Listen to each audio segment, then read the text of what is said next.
I'm Bear Grylls. I go to some of the most dangerous places on Earth to show you what it takes to make it out alive.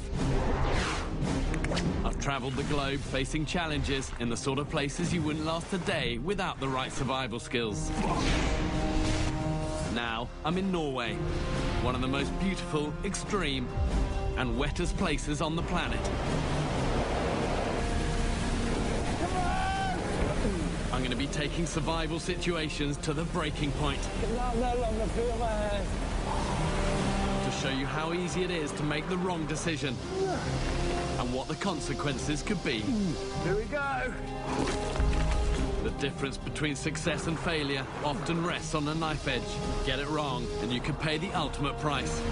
To explore the limits of survival, I'll revisit one of the worst moments of my life when a parachute failed.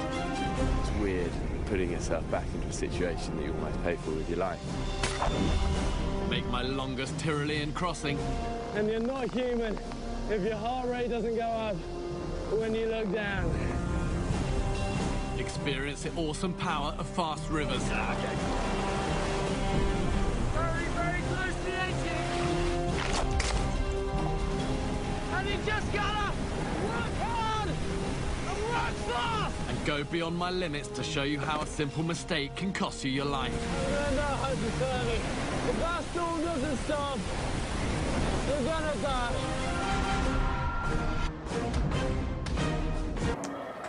What are 3 things you need for a fire? 3 things I need for a fire? Yep. Fuel, tinder, and kindling. Well, when you're trying to make fire, you need 3 total things, which is kindling, tinder, and then you need a nice fluff ball so you can catch a spark in order to get started. More chef. Got it. It's very important that people think rationally about making fire. Even I don't go into the woods with just a way to make primitive fire. You don't go to a gunfight with a knife. If you think making fire by friction is easy, it is not. Be smart. Bring matches or a lighter.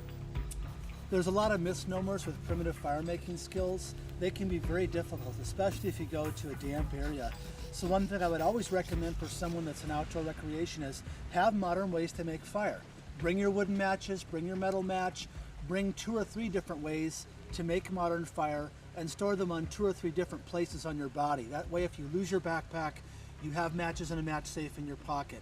If you lose your pants, whatever, you got a lighter strapped around your knife, wearing around your neck, etc. If I've said it once, I've said it 1,000,000 times. If you're going to venture out into the woods or the wilderness, do an area assessment. Know where you're going and what resources you have at your disposal when it comes to building a fire. You've got to have 3 things: fuel, tinder, and kindling. And that could be various things in various locations. If anyone goes into the woods and expects to make a primitive fire, they're pretty much dead people. How long should you boil water for? I'd say around like 20 minutes. How long should you boil water for? Well, you should boil for about a quart of water. You should boil it for about 20 minutes. And the reason for that is because you get rid of a lot of contaminants and all that different stuff. When I boil pasta, it tells me to boil it for 8 to 10 minutes. So 8 to 10 minutes. Apparently there's people that think that it's not safe to drink rainwater. I guess it depends on where you are. You do not want to get Giardia or Cryptosporidium or any other parasite in you while you're out in a survival situation. Be damn sure the water you're drinking is pure enough to drink. As far as terrestrial water, in other words, creeks, lakes, etc., I consider it all suspect for waterborne pathogens. There's parasites, protozoa, bacteria, and viruses. All 4 will make you go to the bathroom in your pants and vomit excessively. So what you can do, one of the oldest means of water disinfection, is to boil it. For example, in the Hawaiian Islands, we took cylinders of bamboo and put non-potable water within that bamboo and gently pasteurized that over the fire for 20 or 30 minutes, just enough to where it started to bubble up, and by the time it cooled down, it was safe to drink. Chances are, if you do drink water from a contaminated source, it is not going to hit you right that moment. It will take a few days before you're flat on your back. Those few days you had better use to get out of the situation you're in. Is that all sweat? Have some. It's okay.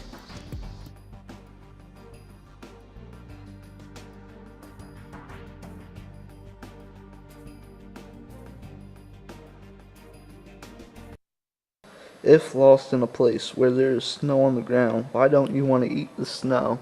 Well, the reason you don't want to eat the snow is because when you eat the snow, it actually cools down your inner core temperature, and that's not good. So you want to boil it first, and because you don't want your core temperature to drop, because if your core temperature drops, and then hypothermia, frostbite, all that sets in. If lost in a place where there is snow on the ground, would you eat it?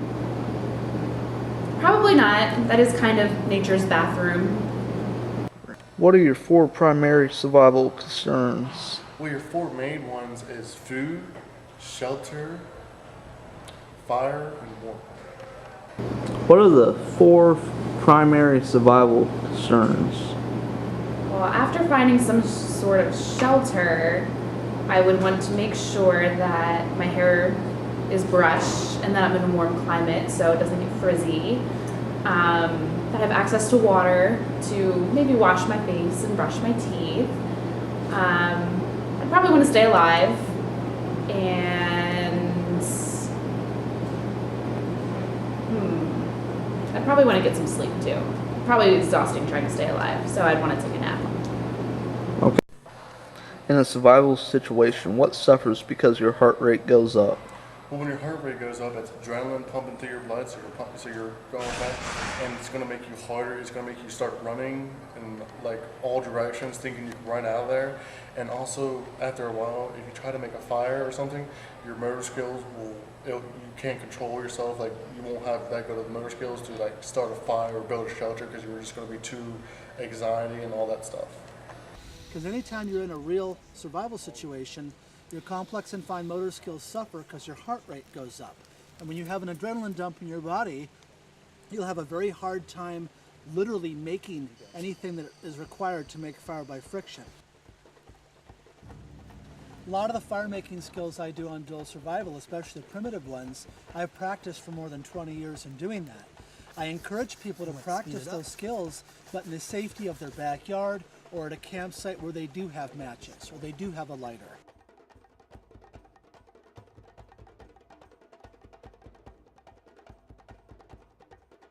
How many weeks can the human body go without eating? Well, the human body can go without food for up to 3 weeks, but you can only go up to 3 days without water, and it depends on the temperature too. Which of these is equivalent to 1 large egg? Number 1, earthworm. Number 2, berries. Number 3, mushrooms. Number 4, an ant. Well, actually, it may surprise you, but it's actually the worm, because the worm is actually 82% protein. What is equivalent to a large egg? I would say the earthworm because it's bigger than an ant, but they're both Correct. insects. Yep. Awesome.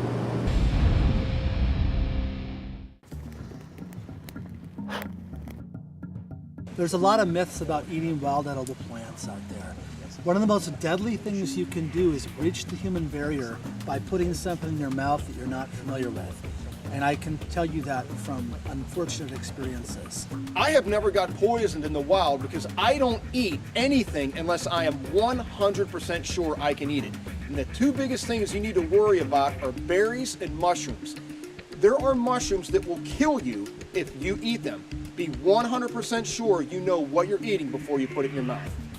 There is something called the universal edibility test, and that's when you take something that you're going to eat and you either rub it on your skin or put it on your tongue to taste it. I, for one, don't buy into that. If you are not 100% sure, do not eat it. You can go 3 weeks without eating.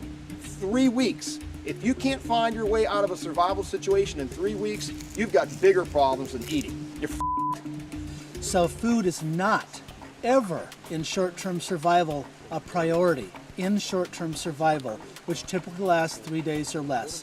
So if in doubt, do not eat it. Regulate core body temperature, prevent dehydration, prevent hypo and hyperthermia, signal for rescue, and get out of there. Hola! Hola! All right.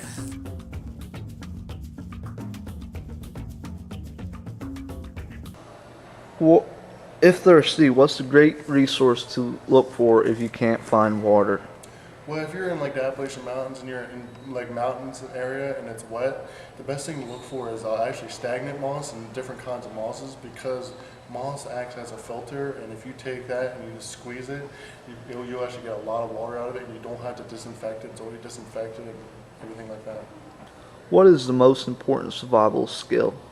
Well, there's actually a lot of survival skills that you can acquire and that you need. But I think the best is know how to work with nothing and work with what you have.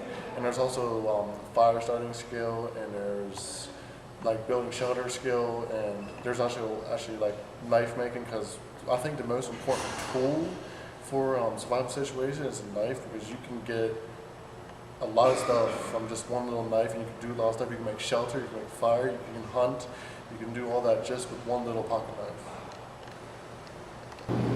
What is the most important survival skill? I would say being resourceful and using what's around you to survive. What does STOPA mean? STOPA means stop, think, observe, plan, and act. What is the temperature you have boiled water at for it to be safe to drink? Well, the average is about 212, 210 degrees. You had to boil the water in order to get rid of all the parasites and all that mean stuff that's in the water. What's one way of finding out if you're getting hypothermia? Probably by using your nose as the indicator. It would turn red if you're getting cold, so maybe you'll get hypothermia. Okay. Why shouldn't you drink your own urine in a survival situation? Well, aside from being disgusting, I would think that all the nutrients that would come from urine would be absorbed by your body, so it's probably not that good for you.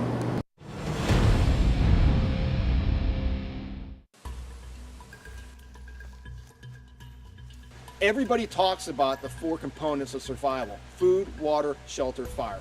I'm here to tell you, if you're in a survival situation, I don't care if you can do all 4 of those things. If you are walking out in a self-rescue situation and you don't know how to land navigate, you might as well sit your ass down and camp for the rest of your life, because you're not going to find your way out, period. Know how to land navigate, educate yourself, read books, go to classes. That is a huge survival skill. Look at this jungle. You can't see 100 feet in front of you. You can't see the sun. You don't know what direction you're traveling. Things that can turn people around in the wood are simply time of day. When the shadows are different and the light plays different on the trees, it makes the terrain look very different. Route selection in a survival situation when it comes to land navigating is huge. Follow water out of your situation. Small tributaries lead to larger ones, which lead to larger. That's where people are going to be. They're going to conglomerate around large bodies of water. They always have, they always will. If you're doing a lot of backcountry traveling and you're not familiar with orienteering with map and compass use, you really have no business doing a lot of backcountry traveling. So go into the woods at your comfort level and realize you don't have to get way far off a beaten trail to have a good time. And if you are lost, hopefully you left a 5W game plan with search and rescue so you can stay put so that you can be found in an approximate amount of time because you did leave a game plan.